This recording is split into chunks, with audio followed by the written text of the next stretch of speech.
Hello. Yeah. All right then. So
Today we have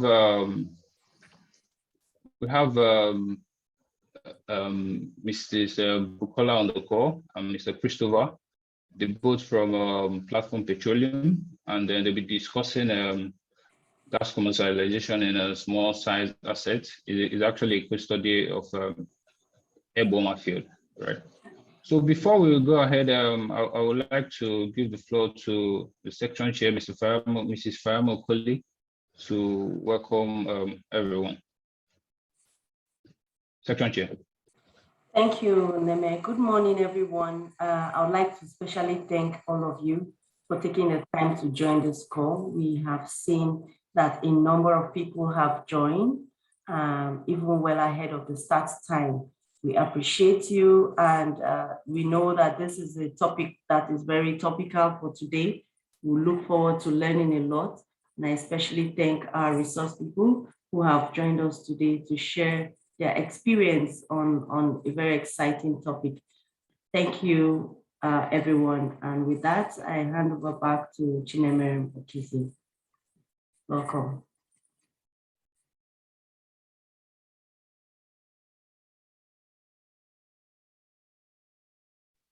All right, thank you, Ms. Farmer. So I'll be the moderator for today. My name is Chinemere Okizi. I'm the Outreach and Communications co-chairperson for SPE Lagos section. And so I'll just move forward to the agenda for today. We have I'll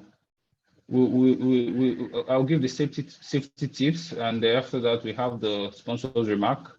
Engineer Christopher will be giving us take a few minutes to give some remarks, right? And then we have I'll introduce the speakers. Then we go into the presentation.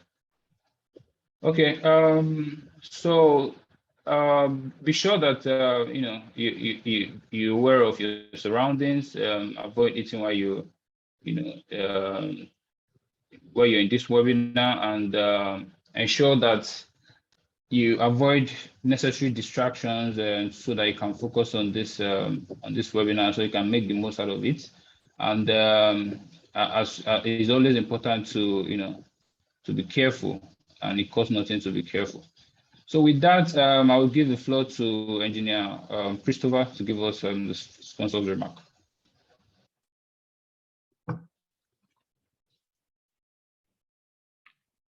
Thank you very much, Chinemere. Thank you very much, SP. Thank you very much, Chairwoman, Ms. Fayema Okoli. I want to thank everybody for taking the time to join in to this call. And just part of what we'd like to do in SPE is to share the knowledge, the expertise, and the experience that we have. As an operator, as Platform Petroleum Limited, this is a journey we have embarked on over the years. It's a journey that has taken us through different routes in thinking, implementation, execution. And some of that we'll share with you all today. We are very happy and very proud to be part and parcel of this presentation today. And we hope that at the end of the day, there'll be some lessons learned for others to be able to implement in their various fields. As always, our goal is to do the right thing, but do it safely, do it technically as much viable as possible, and get everything that needs to be attended to. So I want to thank everybody once again here. I will look forward to a fruitful presentation. I also want to thank my board, my MD, and my leadership team for giving us the opportunity to be here today to make this presentation. So thank you all very much. I will look forward to further engagements with everybody here today. Thank you. Engineer Christopher, before I go into the introduction, I would like us to observe the meeting etiquette. By now we must all have gotten familiar with all this. Ensure that you're muted when you're not speaking, and do not put on your videos unless you're asked to. You can use the chat box to ask any question, and if you want to speak, you can raise your hand and we'll give you the floor to speak. So let's try not to distract other people during this call. Okay, let's with that I'll go into the introduction. So as I said, we have Engineer Christopher Ikocha. He's a technology-driven petroleum engineering executive with extensive experience in oil and gas development, providing practical solutions for the development of conventional and unconventional offshore, deepwater, and onshore mature assets. He started his career as an associate reservoir drilling engineer at Conoco Inc., Nigeria between 1998 and 2002. And he moved on from there to fill several other reservoir engineering and leadership roles at various companies across the USA and Canada, including Knowledge Systems Inc., Shell Canada, Southwestern Energy, Marathon Heads Corporation, Siad Energy LLC. Then he joined West Africa Exploration and Production Company Nigeria, which is a subsidiary of Dangote in 2018, and where he served as asset manager, reporting directly and advising the MD on aspects of asset development of oil and gas assets. Before joining Platform Petroleum Engineering Culture, was director and consultant at Lithium Engineering Services Nigeria Limited, and he holds a Bachelor of Science degree in geology and a postgraduate diploma in petroleum engineering from the University of Benin. He also earned a master's in petroleum engineering from the University of Houston, Texas. He's a professional engineer registered in Abate, Canada, and the Council for Regulation of Engineering in Nigeria, COREN. Engineer Christopher is currently the General Manager of Access in Platform Petroleum. With that, I would like to welcome you again, Engineer Christopher. Thank you. All right, quickly, we also have Mrs. Bukola Oyedele on the call, and she's also with us at Platform Petroleum. She's a petroleum engineer who values dedication, service, and excellence. She graduated from Convener University with a Bachelor of Engineering in Petroleum Engineering. She also earned a joint MSc degree in Petroleum Engineering and Project Development from Institut Français de Pétroles and Institute of Petroleum Studies, University of Port Harcourt in 2017. And her journey to excellence has been filled with unrelenting passion for the oil and gas industry. In the last 4 years, she has worked with one of the leading indigenous E&P industry, Platform Petroleum Limited, as a petroleum engineer, covering various functions not limited to reservoir management, production optimization, gas asset development, drilling and well intervention. With that, I would like to welcome you again to the call, Mrs. Bukola Oyedele. Welcome. Thank you. So I think I will stop sharing now and go ahead and allow you to project your screen. Thank you.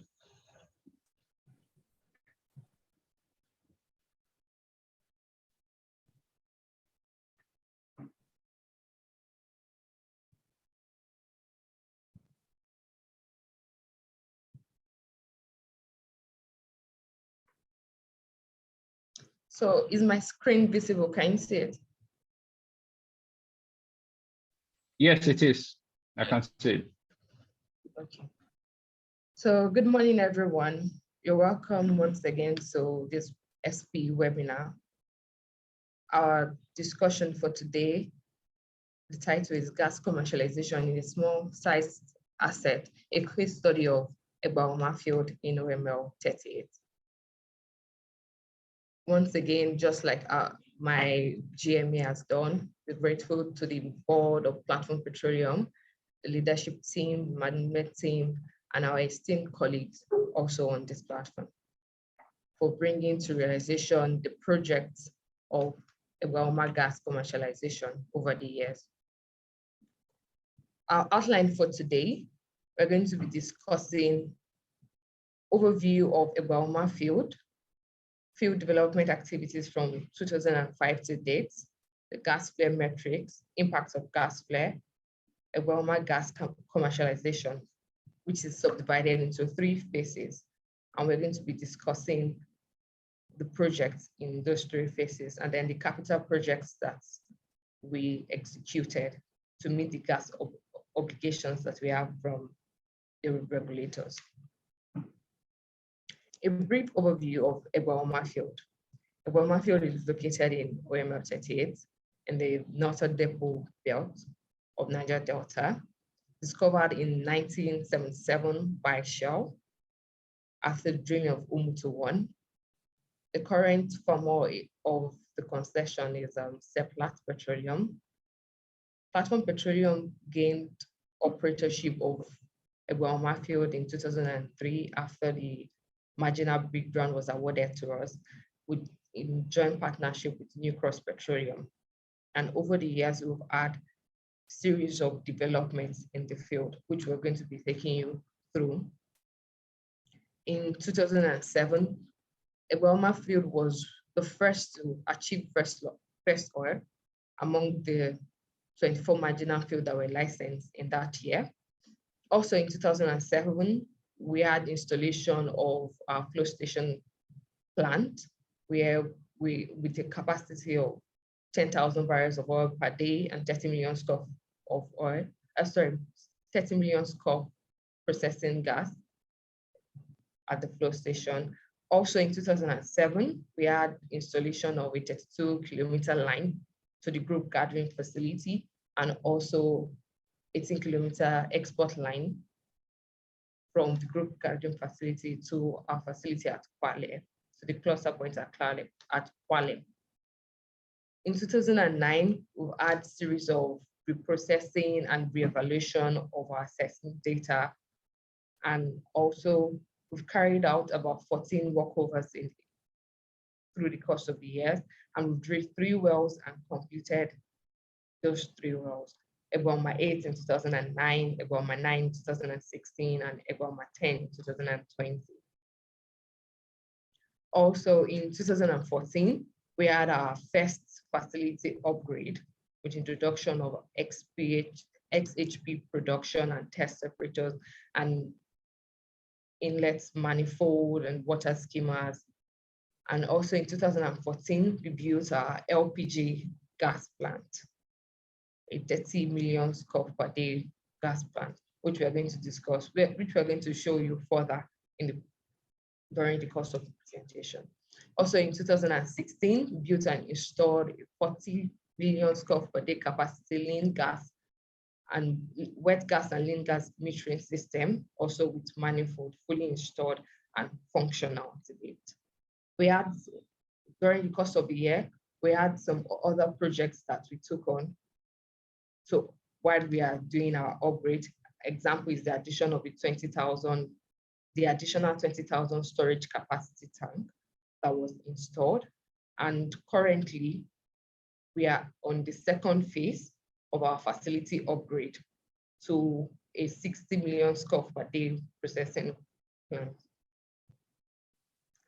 So just like our topic for today is, gas commercialization, and we are trying to, first we'll start with the gas flare metrics. We want to look at the charts and the figures over the years. In 2014, we can see we had a cumulative of about 8,200 million scoop of gas, a total of 8,000 million scoop of gas flared in 2014. Over the years, we can see in 2016, we can see a reduction in that figure, but we had a peak at the 2019, close to 10,000 million scoop of gas that was flared throughout that year.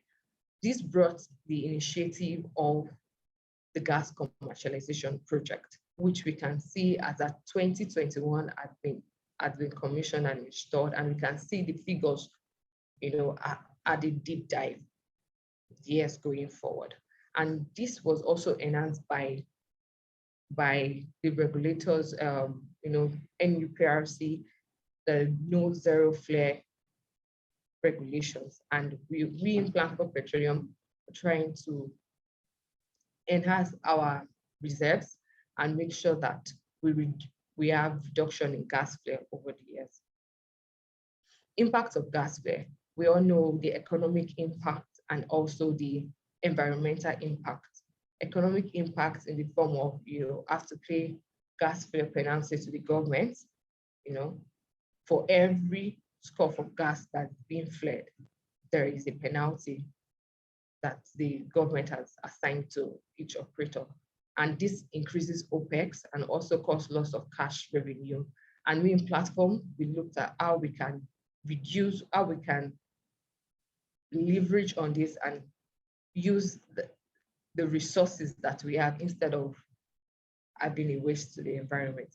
And also we know what it costs in the environment, emission of potent greenhouse gases to the environment. And we are looking at producing cleaner gas, cleaner energy. Egbaoma Field gas commercialization. As part of effort to monetize produced gas from the Egbaoma Field, and also to comply with the federal government zero flare policy, Platform Petroleum and its partner, New Cross Petroleum, have put in place strategies that will ensure full compliance with the government zero policy and at the same time generates economic reward for the entity. The gas commercialization phase for Egbaoma Field is subdivided into 3 phases, which we're going to be going through. And we have a company called Egbaoma Gas Processing Limited. It's a midstream business unit that oversees our gas operations. And it has been effective from January 1, 2022. So this, we have this table showing us our flare out plan, from inception, from 2014 till date, the phases that we've gone through.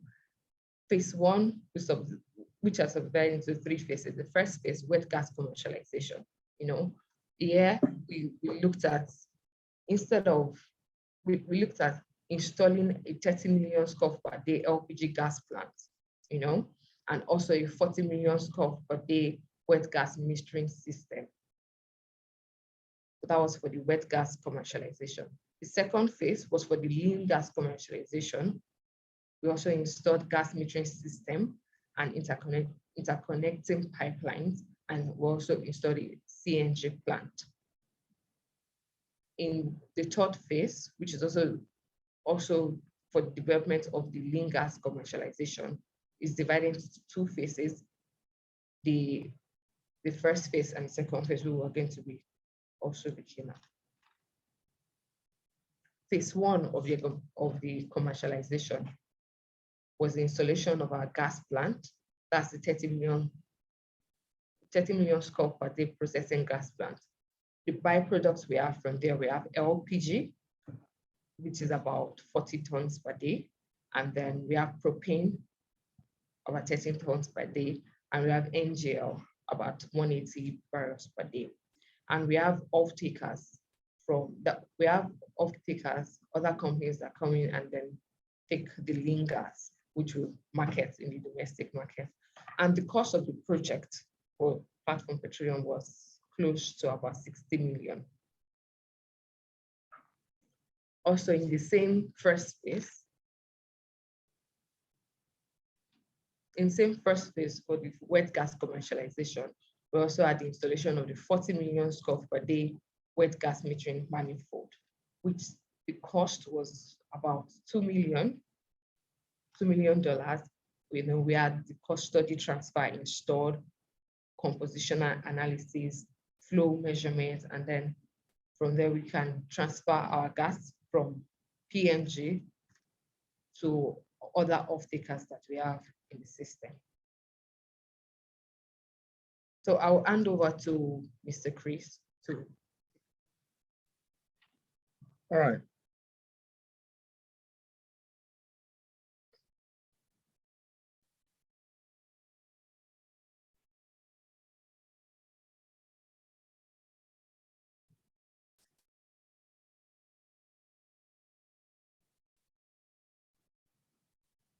All right, so part of the process for the development and commercialization of Egbaoma gas has involved the lean and wet gas commercialization and 2 runs of 20 million scf gas metering and manifold systems. At a cost of about $3 million, this involved a custody transfer system, the compositional analysis, which requires to be able to know what is being sold to the client at the other end and make sure it meets the legal requirements that they need, as well as the combustion going into the pipeline as well. And also the flow measurements, the flow distribution systems, and then the lean gas supply, which will supply to power gas, which comes in the form of the compressed natural gas. So power gas is one of the off-takers of the Egbaoma gas. And they, as they grow in terms of what their requirements are, we also grow in terms of what we supply to them. And we're also looking to get more off-takers coming in as we grow this asset and as we develop the asset. So we'll be able to supply a lot more off-takers as well. Within the lean gas off-taker, power gas itself, within power gas, the systems, the compressor systems have been installed. The pipeline installation up to the hydro test has been completed. They have the electrical portal cabin that's also been completed. They have a functional control room where all the systems are monitored and fully staffed with their personnel to be able to check incoming fluid, pressures, temperatures, and all other requirements that need to be monitored on a daily and on per second basis. And basically they've commenced operations, and now they are basically selling to customers and dispensing to various trucks that come line up and pick up products from power gas. So this has really benefited the environment, the community, as well as the general public and the state in terms of the building of infrastructure, in terms of supply of CNG and mini basically to various customers within the area.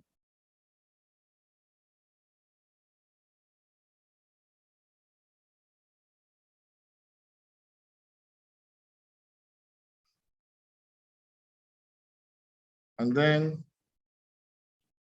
then part of that phase 3, what the picture you see here is a picture of the gas system, the Egbaoma gas plant location, with the 2 compressors installed there, which are further down in the picture. You have two 10 million scuff per gas compressors. You have a 35 million scuff gas metering units there, and have a 7.5 kilometer gas delivery pipeline, 6 inches. A lot of these have been completed, commissioned, and are fully functional. The gas itself is injected into the OB3 pipeline currently, and we're currently supplying about 24 million scuff of gas a day. We're also tied into the NGC OB3 pipeline network at Umokwata. That is where we basically tie into their system in there. For the gas metering itself, system itself, that cost about $1.2 million. And this was two 35 million scuff capacity systems, for which DPR, now NUPLC, were all consulted and all approvals were obtained from them. This includes the custody transfer, position analysis, flow measurements. The factory acceptance tests were carried out with NUPLC participation, metering skid, all of which were cleared out from the ports, foundation works done and completed, and then shop fabrication. This was the laying of the 7.5 kilometer pipeline. As you can see, cutting the right of way and clearing the site to be able to lay the pipeline itself. So acquiring the right of way is part of what needs to be done to be able to look at how you can develop and utilize the gas they produce from your asset. And of course, ensuring that all necessary DPR or NUPLC approvals are provided. Usually this involves their coming out to look at the facilities and make sure that it meets regulatory requirements. And then the delivery of the processed gas from the Egbaoma Field into the gas pipeline itself, and ensure that all long lead items were procured and construction feed deed work is done, and also getting all the necessary valves to go with the system. And also making sure that pig launchers and receivers are fabricated, and then these were installed for us in December of 2019. So part of the project that we're going through is what we call the Eogp Project 2. That basically involves the commissioning and successful completion of the phase 1, but then following up with 2 new compressors, which for us has arrived and are currently undergoing installation of work as we speak. That costs about $6.4 million. The compressors are currently at site. We've done a hazard analysis, and mechanical installation is ongoing. And we're looking at having this completed by Q2 of this year to be able to increase our compression capacity and be able to deliver more gas, and also be able to produce gas much more efficiently with minimal shutdowns. So part of that is that we're looking at the Egbaoma OB3 gas pipeline phase 1. Continued supply of wet gas at right now, we're getting about 28 million scof of gas per day feed to PNG gas plant. We've completed the Egbaoma gas pipeline project for delivery of gas to OB3 pipeline. We're looking at 2 12 million scof gas compressors, additional pipeline. They will tie it into the network at the picking station of Ukwata, and we'll complete the pre-commissioning activities at the Eogp Project while I'm waiting for the other end of the NGCOB pipeline network full commissioning. We're also looking at the optimization and upgrade of our current flow station to be able to handle more gas volume. And we're looking at about 60 million scof of gas. And then while all that is going on, additional statutory validation, calibration of the West Gas system is going on with transfer meters as well. In our phase 2, we intend to cover all the procurement and installation of those other systems. And this was awarded to Excellent, a company that provides the unit compressors. Procurement of long lead items, the hands-up, like I mentioned, has already been done. And a lot of this work that is planned to be completed this year in 2022. So in essence, we've been able to execute with PNG gas, execute with Power Gas, and execute with Nigerian Gas, our company, NGMC, marketing company. And if you look at the dates of which all of this were done and the volumes that we have here, from 12 million to 30 million scof of gas. And for Power Gas, we're looking at giving them CNG and supplying dry gas, lean gas to NGMC through the pipeline. This was completed in January of 2 years ago. And then we're also working on a further agreement for tie-in with NGC, which is an IPS Ukwata, and for the phase 2 to be able to deliver 30 million scof of gas. So in terms of the Egbaoma gas commercialization, first of all, a lot of things that we've done over the couple of time is that we've been able to get the Egbaoma gas compressor company established, and now it's fully functional and utilizing the gas produced from the field. The company has taken over the operations of the basic infrastructure that is required, so it's now a standalone company. And the PNG wet gas metering custody system transfer unit, which is what it owns now, the wet and lean gas metering manifold custody transfer system, the NGC lean gas metering custody transfer system, all the meters, the compression station itself, and the associated gas export pipeline, and also the interconnected gas connecting facilities. The infrastructure available, as you can see from the map here, includes the Egbaoma process facility, the gas plant, about 30 million scof of gas, and sends about 25 million scof of lean and wet gas to the manifold, which then goes to the system there for compression. 25 million gas is compressed and is then sent to the pipeline. So that gas goes to Power Gas and then to 2 other off-takers that are taking about 10 million scof of gas per day. This is a couple of pictures of the plants and during some of the construction phases and some of the FAT phases. You can see the metering system there. This was building of the flows of the tanks at the station to be able to handle the crude. Because as you know, we're not just producing NAG. A lot of this gas comes from associated gas, and so we have to handle the crude that is produced from it by storing them. We're looking at some of the equipment as it went through fabrication and factory acceptance tests overseas, and to make sure that everything is lined up properly before being brought into the country. And this is a picture of the tank, of the storage tank itself. Out of 20,000 barrels, was 100% calibrated, and all that stuff is now currently in use and is used to store our current crude, so we can be able to produce more gas for the country.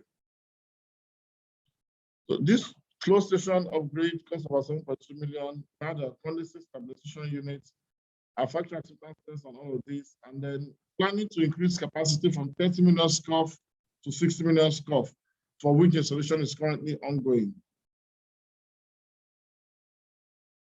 So here's the metrics for the gas commercialization that we're having. So platform is basically providing access, stakeholders access to cleaner energy.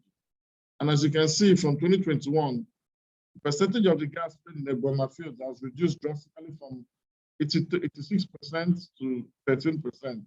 And we're not done yet. We're still working to achieve the zero flare, which is what us and the regulators have promised to do.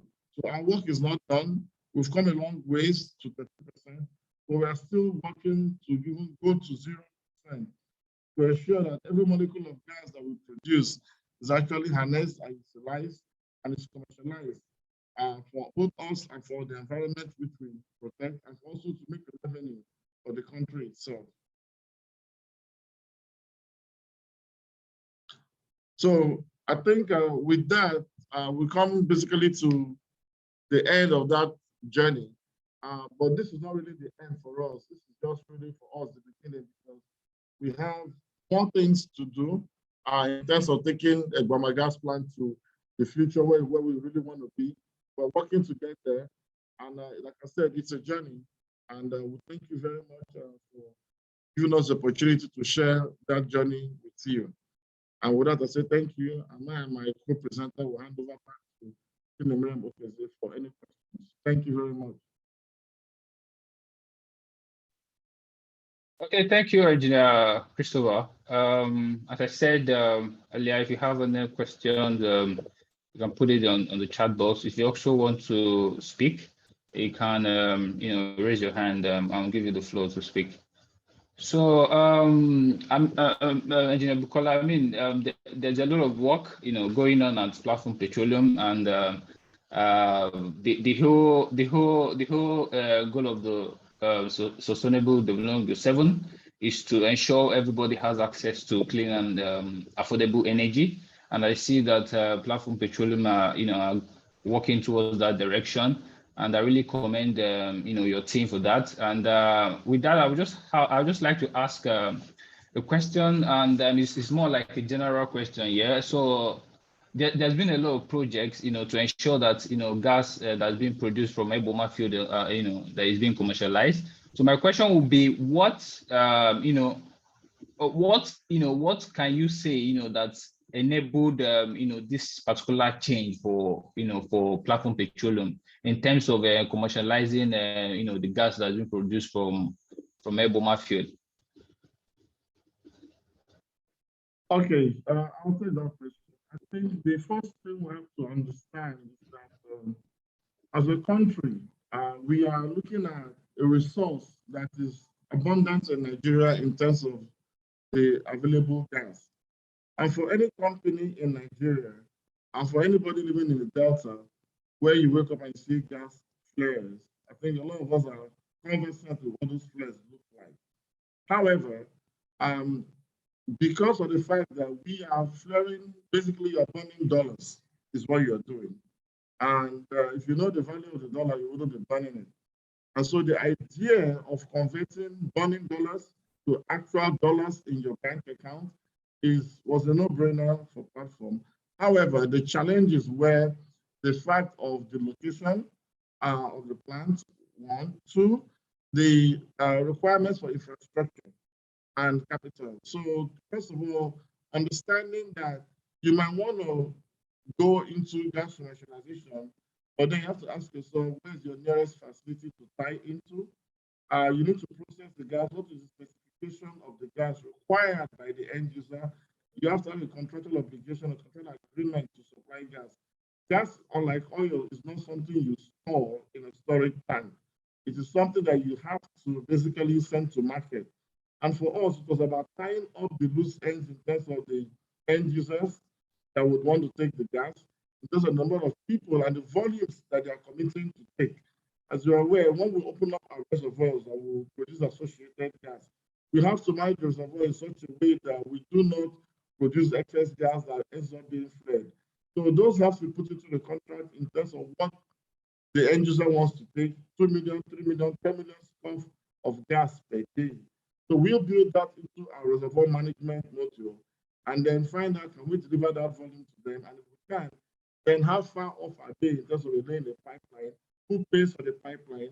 Who processes the gas? What is the spec requirement of the gas that they are looking for within their system? What are they going to use the gas for? Power generation, what exactly? So all these are the discussions and that are had into it. And for platform getting into all of this, our management decided that this is something we need to do, having led other companies in various places over the years. And so it was more of a case of, do we have the off-takers that we need? And if we do, how much gas are we looking at providing to them?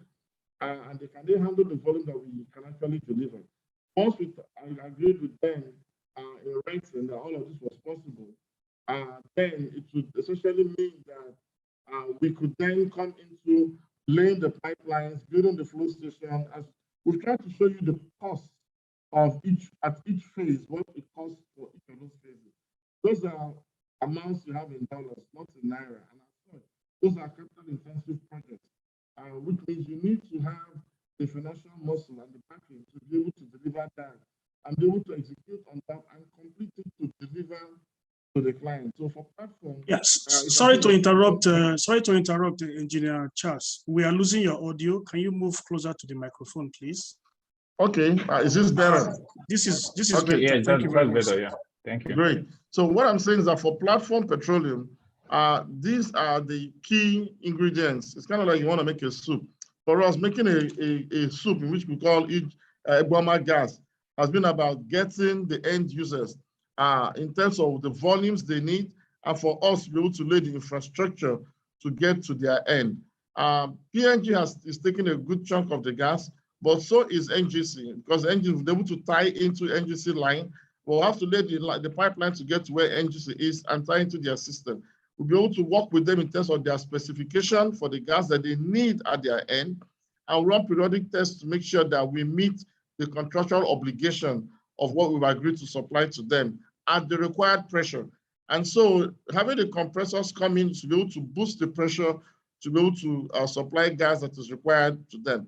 For PNG and for power gas, other off-takers that we work with, we are also working with them in the same area to find out what exactly is the volume they desire to have, and then make sure that we meet their obligation on a daily basis. So this is really an ongoing journey, it's an ongoing discussion.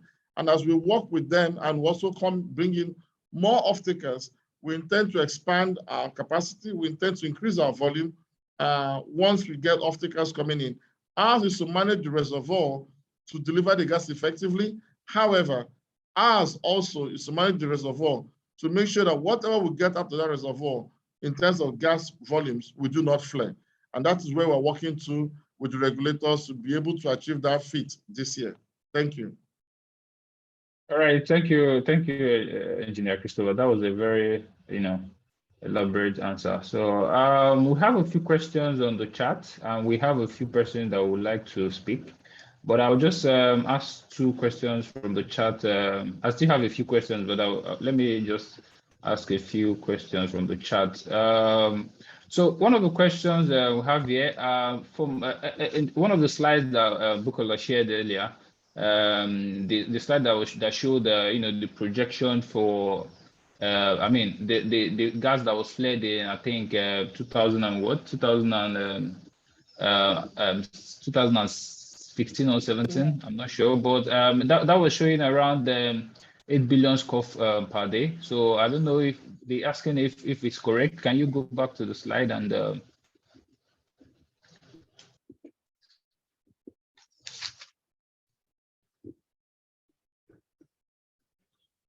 so that was in 2019 that the peak flare occurred, right? So not the slide. Keep going back. I think it's actually a total for the year. That was the yearly volume. Okay.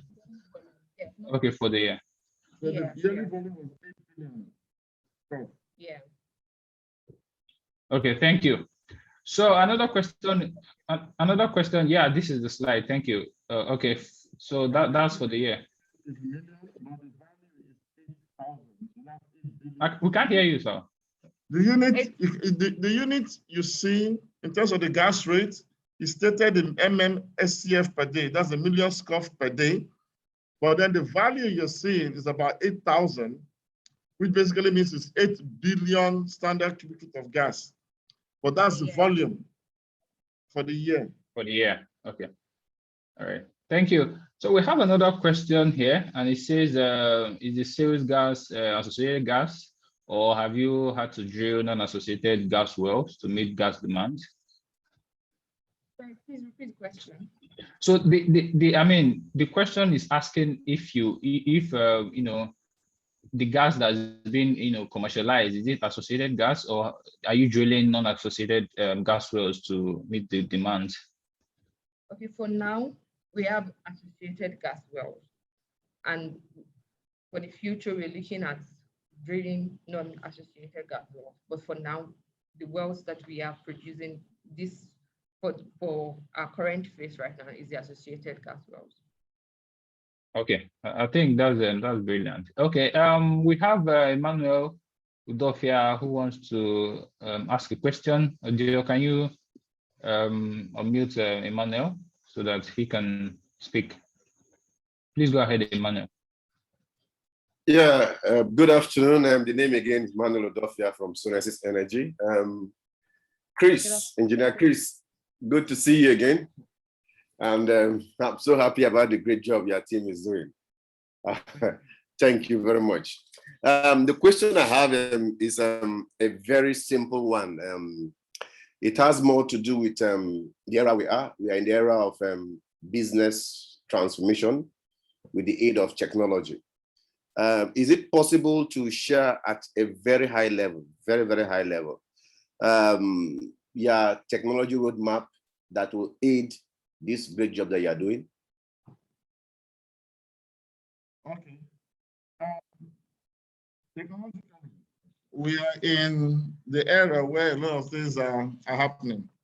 I can tell you that when you look at the compressor systems, compressor stations that we brought in, and how we are hooking them up, connecting them, the application of Internet of Things, IoT, AI, to be able to monitor what we get out, be able to monitor our process flow, be able to monitor the parameters that we need on a daily basis to watch and make sure that things are actually happening properly. Even within the process line itself, the gas plant itself, we are putting in technologies in there that help us to monitor things remotely and be able to basically see the sensors and see what's going on, divert flow, be able to understand when we need to back off, apply some more back pressure on some of the lines. So there's a lot of technology application that is going on right now. Even with the companies that provide service to us, we are having some technology sessions where we are looking at different things. I want to try different things with them. Some of that right now, because we're just starting it, those are the tests that we're going to be having over the next couple of months. Exoran is running a couple of tests in terms of the facility that we have. We are looking at, as we install the flow stations, we're looking at monitoring systems, remote monitoring systems, accesses, of course, limited accesses to make sure that just the managers and the supervisors have access to that, to where we can actually effectively manage what we have. And as we send fluid to NGC line, to PNG, to power gas, we are also installing systems that are going to help us to determine when at their end they are running low, so we'll be able to increase output to them, or when we need to cut back output to them, rather than just having to make a phone call most of the time. Some of this happen in the middle of the night, 2, 3 a.m. when you and I are asleep, but we'll be able to have systems that will be able to divert flow and manage some of those flows in different ways. So we are looking at all kinds of technology applications. The one thing about me and technology is that I like to try different technologies as long as they are applicable and we can justify them financially to be able to get better production and increase production as well. Thank you. Thank you, Engineer Chris. I'll talk to you later. All right, thank you, Emmanuel. Thank you, Engineer Christopher. I think we have another question on the chat. Just give me a minute. So there's a question. The field Philip Todd Hope is asking if the creation of the midstream company was necessary to make the venture economic. Okay, so the creation of the midstream company actually is an offshoot of where we see the country going in terms of the PIA. As you're aware, various companies, the Shells, the Chevrons, and the ExxonMobils and all these other companies have not really ventured into gas as much, with the exception of the NLNG, which was done by Shell and the national company, NNPC. A lot of other companies have not really bothered to get into it. Not everybody has access to send their gas to NLNG, but we know that Nigeria is a gas province where there's a lot of gas. A lot of companies are producing oil, but comes with associated gas. And in order to set up the midstream company, the idea really was to have the company take ownership of the gas facility, take ownership of the gas volumes, produce, market, and distribute that gas. And that creates a different burden, a different tax burden on the corporation itself, in that you're not able to have a mini company that can effectively focus squarely on gas utilization, commercialization, and distribution. And that basically takes away all the other headache that you do have. You don't necessarily have to create a midstream company. However, by PIA now, it is seen as a different entity. And therefore, the tax regime and all that stuff that is paid is completely different in terms of what is required by law. So right now, it is, I think it is, I don't know if I could say the word mandatory. That is going to be more dependent on NUPRC's interpretation, but it is a requirement now that is seen as a separate category for taxing, and therefore it makes more sense to have it as a separate entity. But every company is entitled to look at the PIA, look at the directions in the PIA, and get their guidance from their legal department. I think it's very crucial. Us technical people, I like to tell people that whatever you do, make sure that you have the legal people as your friends so they can interpret some of these things for you, and you'll be able to fully understand the implications as you go forward. Thank you. Okay, thank you, Engineer Christopher. I think we have someone that would like to speak. Falalu, Mojo, can you give him access?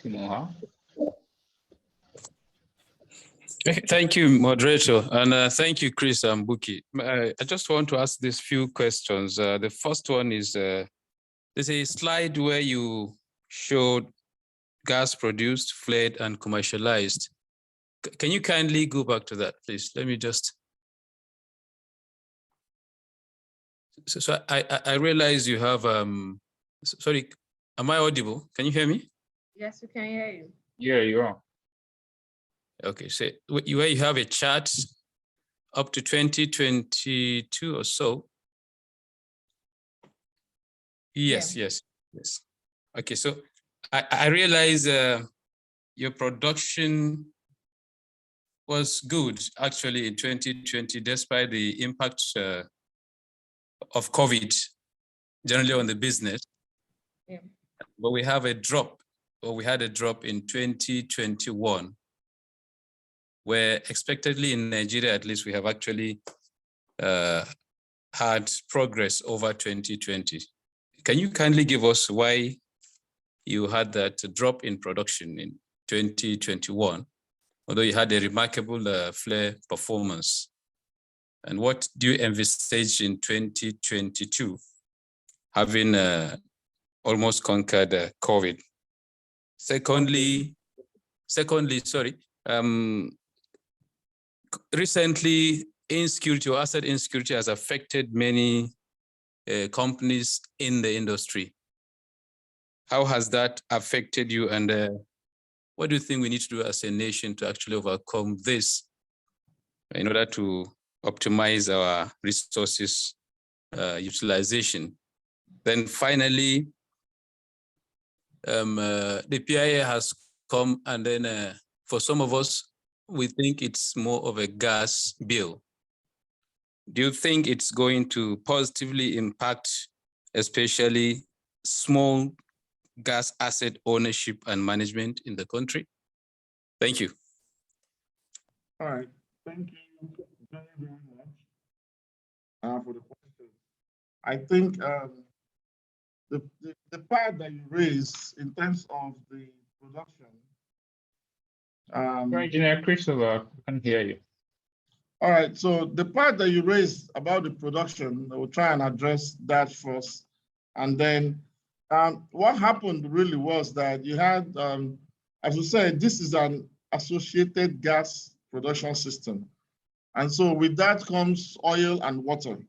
And as some of the wells start producing water, you have an increase in BS and W across the area. And so some of those wells, though they are producing a lot of gas, but because the water cut was really too much, water handling became an issue. And so some of those wells that were high gas producers, but also had high BS and W, because all the gas was coming from associated oil, we had to shorten some of those wells and take them offline. So that's why you have the decrease in production.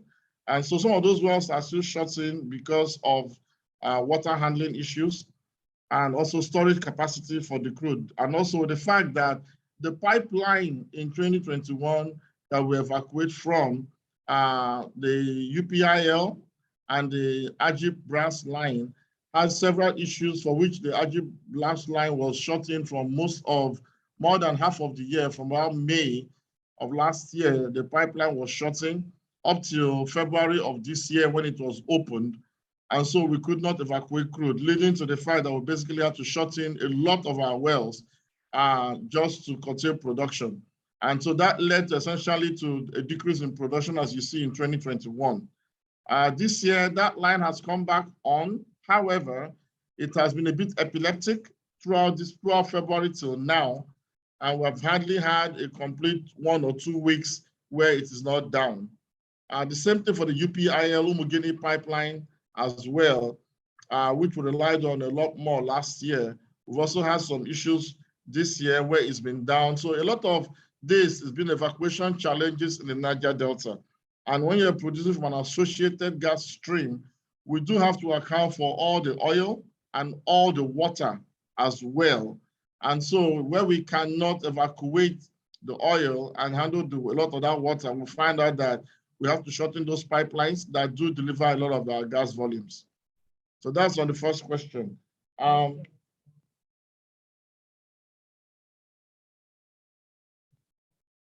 Okay, so like Bukola said here, she was capturing the second question. That's on the PIA and how it affects the small producers. So like I said earlier, in whatever we do, us technical people, commercial people, we also need to have our legal people as part of our friends. Take them out to lunch, buy them a cookie or two, a biscuit, a drink, or Coca-Cola, to share their understanding and interpretation of that PIA with us. I do that all the time. I have legal people. They'll tell you I don't buy them biscuit and cookies, but I do try to have lunch with them and talk with them. The PIA has come out and is here to stay. So for small companies, it's very, very vital that they understand what and how the PIA affects them as a corporation. For us in platform, we are very fortunate to have some of the best legal minds here, some of the best commercial people here. And so working with them and having to go back and forth, discussions with them in terms of what we need to do and how we need to do it has been very crucial and very vital to our success. We engage our legal people pretty much in everything that we're doing. PIA interpretation can be, can go either way. But what I understand is that every entity will be looked at as a separate corporation, and so the tax will be applied differently. For us, the platform having EGPCL as a separate company allows us to grow and expand, and gives us the flexibility that we need to be able to even produce more. So that is something I would have to ask every company to sit down with their legal team and understand, go through the PIA as we did in detail, and understand the implications of the PIA, because those changes, modifications will apply to every company producing gas, and producing oil differently based on where they are, based on the volumes that they have, and based on what stage of development that they are in. Thank you. All right, thank you, Engineer Christopher. We have another question on the chat, and I'll just read it out. It's from Tile Fiola. How do you plan to upgrade from 30 million scoff per day to 60 million scoff per day? Are you adding additional train, or the current cryo unit can handle the 60 million scoff? Or is there a plan to revamp the existing 30 million scoff per day plant? Okay, thank you. So our project team and operations team are working on getting us to that point. Right now, we're actually working on a flow station upgrade and then increasing the plant capacity in terms of what we do. Right now, we're having 2 new compressors installed as we speak. Those are already on ground and are being installed, and all that stuff, all that really to do is to be able to handle more gas. We have the capacity in terms of reservoir volumes to deliver most of that. But more importantly, in terms of the actual machinery and infrastructure, put it together, which is what we are doing. We're looking at one plant expansion, which is what we're really looking at. We have a lot of machinery that's been brought in, that's sitting on the ground right now. All right, Engineer Christopher, we can hear you. We have a lot of material that is already on ground that we have brought in the past year, waiting for installation. We're looking at expanding our current facility. So we had the 2 compressors. As I'm speaking to you now, 2 additional compressors are in ground and are being installed currently. I will be commissioning that in the next couple of months once that is done. And all of this will get us to where we really need to be in terms of the capacity which we are looking at. While all this is happening, we're also expanding some of the other systems that we're bringing in. All of this does not happen without you looking at the total system. Fire and gas, for example, we're expanding all of that to handle the 60 million scoff. So a lot of this work is currently ongoing to process and to increase the capacity of what we have. We just are looking, we have the space on ground. We've gotten the machinery on ground already. We're doing installation currently, as I'm talking to you right now in the field. A lot of engineers are there, a lot of companies are there. A lot of construction fabrication is ongoing in Egbaoma right now to be able to get also the required capacity that we need. We are also doing what we can from petroleum engineering aspect as well to make sure that we have the deliverability, we have the volumes that are going to be going into those systems. And we're also looking for additional volumes from other places to bring to Egbaoma. Because Egbaoma sits in a strategically located area where we can actually have other facilities, other operators bring their crude, bring their gas to us for processing, for onward transmission. So those are really the key ideas. It's not just for us alone, but we also handle third-party products as well. Thank you. That's fantastic. Thank you, Engineer Christopher.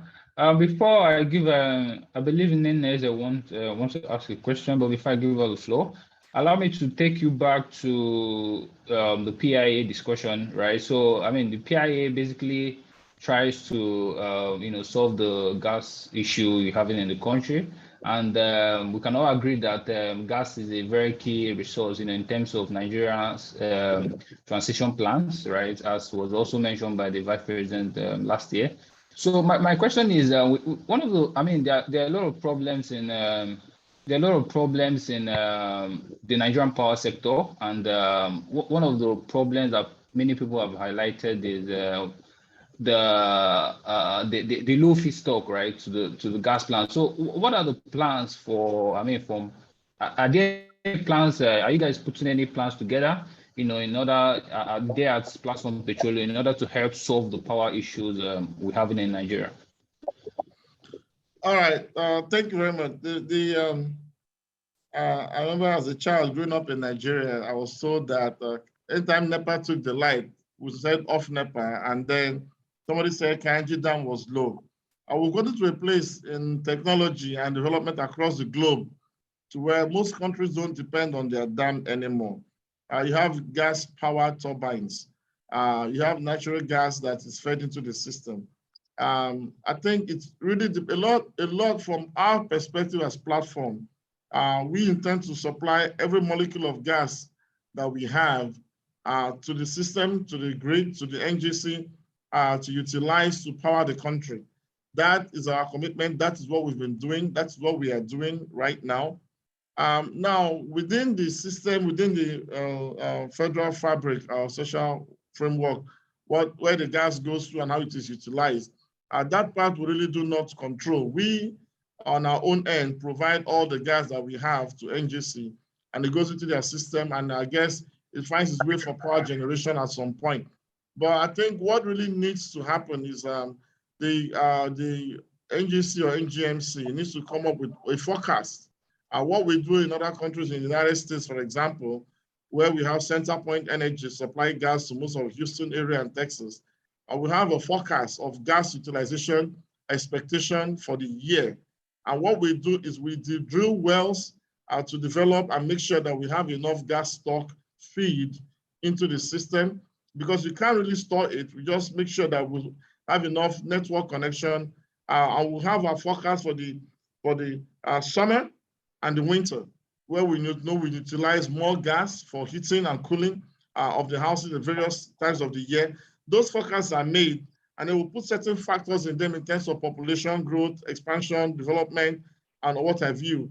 And then those forecasts are what we use. That comes back to us, and we use it to drill our wells and develop our wells, and we decide what goes where, whether I'm sending gas to Pennsylvania or to Michigan or to Idaho from Texas.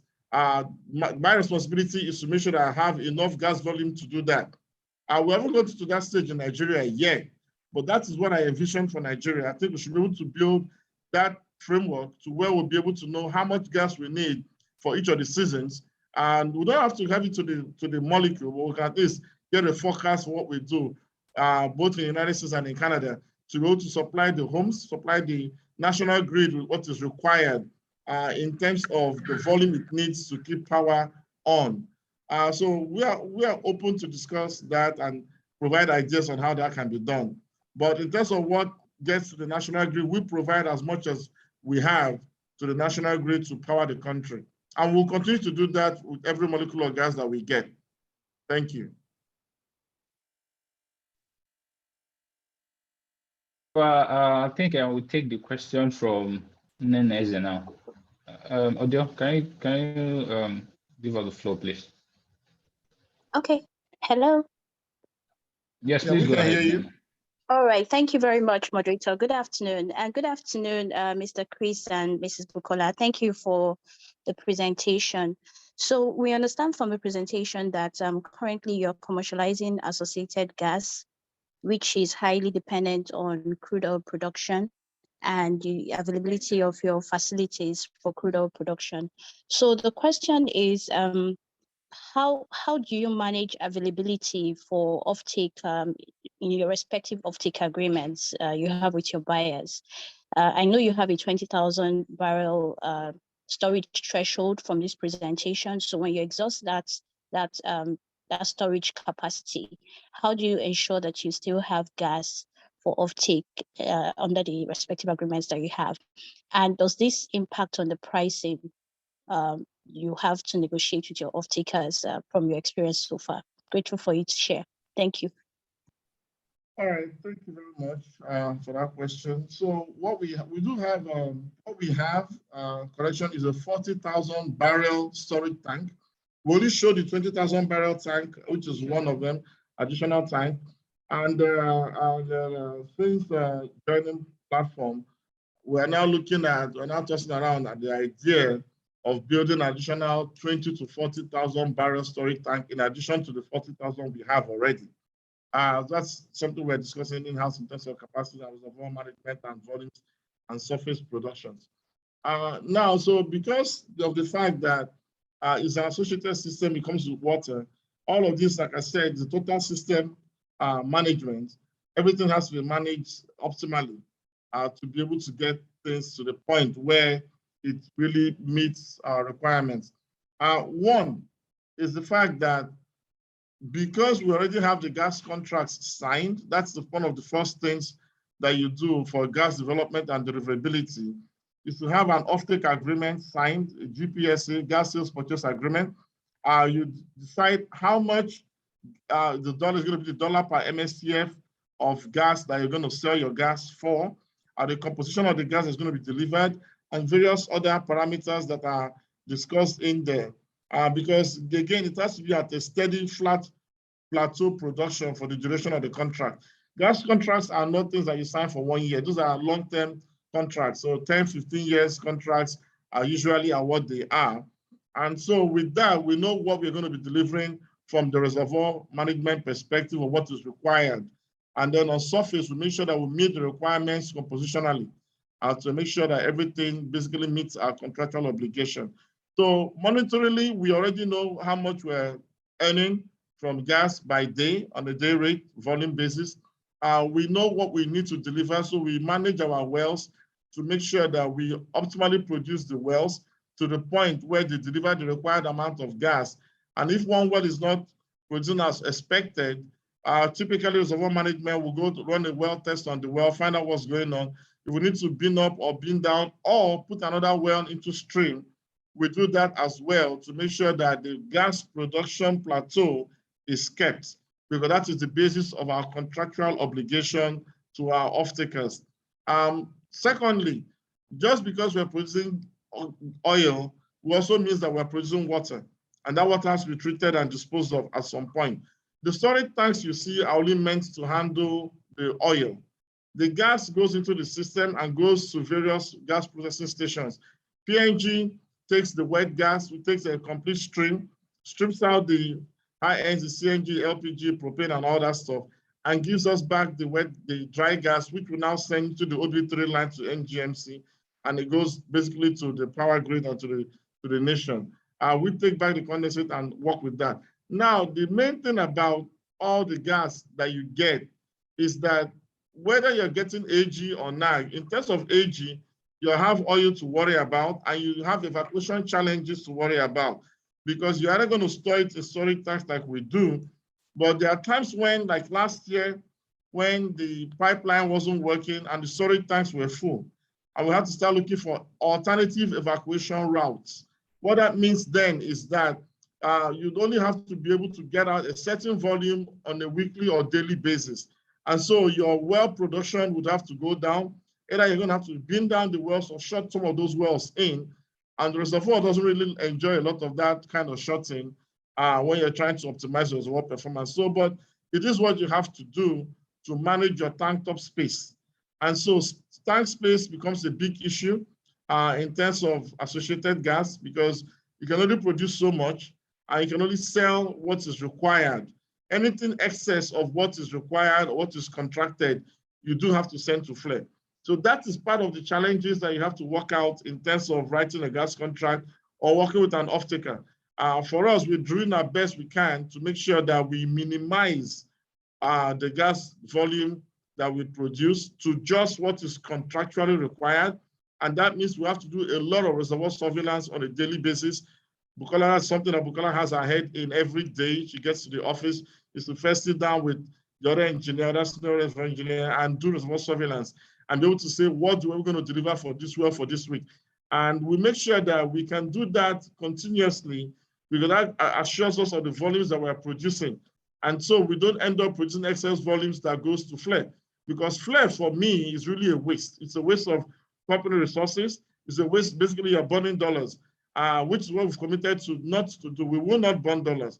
We will utilize those dollars. We'll put them into the pipeline or put them in somebody's homes. So that's really for us is a solution to go. Thank you. All right, thank you, Engineer Christopher. I think we have more questions on the chat, but might not be able to take all of them. So I'll just drop. Maybe you can take one more question, and then we can round up. I think we have Tayo Farola asking again the estimated cost for the 30 million scf per day gas plants provided in one of the slides, $60 million. She's asking if that's the figure. Is that the total capex? Yeah. Can you hear me? Yeah, we can hear you. I'm trying to get the slide. Let's look at the What slide is he referring to? Okay, Tayo, can you maybe put the slide on the chat? So All right, so see the slide. Commercialization. Okay, I see the slide. Yeah, so that. we can't hear you. Okay, so yes, that's the cost of the venture itself. Now, when you look at all the associated costs with it, that's a summation of all the costs put together for this facility. So you have 2-3 million here and there, 5 million there, $10 million there. Like I said before, this is capital intensive. It's not a tomatoes and onions. This is quite a lot of money to put a facility in place. But to put a facility in place to handle gas, at the end of the day, it's well worth it, because even if you take the cost of gas, even at $2 per MSCF, and you're producing even 10 million scoff of gas per day, that basically pays for itself over a couple of years. So $60 million is the cost for both the JV, New Cross, and Platform joint venture. Thank you. All right, thank you. Thank you very much, Christopher and Bukola, for the detailed presentation. I would like to share my screen before we conclude, just to make a few announcements. Neme, sorry to interrupt. Before we do that, can we put on our video so we take a screenshot, a gallery picture of the virtual attendees? Okay, that's fine. You have that set up. Okay, I'm here. Please, can we turn on our videos? We'll be enabled to turn on your videos so that we take a group photograph. Thank you. Let's have more people turn on their videos, please. Please turn on your videos so that we can quickly take these pictures. And as you turn on your video, please kindly smile. Thank you. Thank you. Okay. We are clicking right away. Thank you very much. If you are looking to your side, can you just look straight to your video and let's take pictures? Thank you. Thank you. Thank you. Now let's do the thumbs up. The thumbs up, SPE. Let's do the thumbs up. Thank you. Thank you very much. Okay.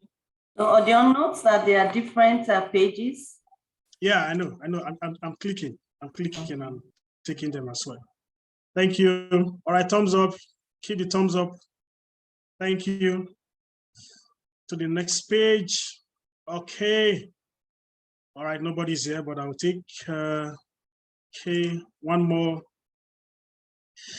Section chair, I'm done. Thank you very much, everyone, for turning on your videos. Thank you. Thank you. So Neme, please go ahead. All right, thank you, everyone. So we just a few announcements from the section. We have the YP. We have big events coming up, right? We have the YP forum this Saturday. It's going to be a hybrid event. So we have high-profile panelists and also have a keynote speaker, coming to the event. So just ensure that if you're not able to join physically, you can always join online, right? So we also have the distinguished lecture coming up. We have Ralph coming to speak to us on field performance prediction and uncertainty. And we have the annual technical symposium and exhibition coming up on May 17th and 18th of this year. And we're also going to put out the own scholarship with Mervyn Azeka initiative. So please look forward to that. We will be concluding this petroleum engineering webinar series with the webinar on the 1st of June, and we'll be discussing the future of basically the present, the past, the future of LNG, right? And we have Malcolm and Phil coming to talk to us. So if you've not registered for any of these events, please ensure you can visit any of our social media pages and get the link for registration. Once again, I would like to thank Engineer Christopher and Mrs. Bukola and also your team there at Platform Petroleum making out time to come and share this, what you guys have been doing with us. Thank you very much. Thank you. Thank you. Yeah. With that, I bring the webinar to a close. Thank you. Thank you, everyone. Thanks to all our guests. I see you all. Have a great day ahead. Thank you. Thank you.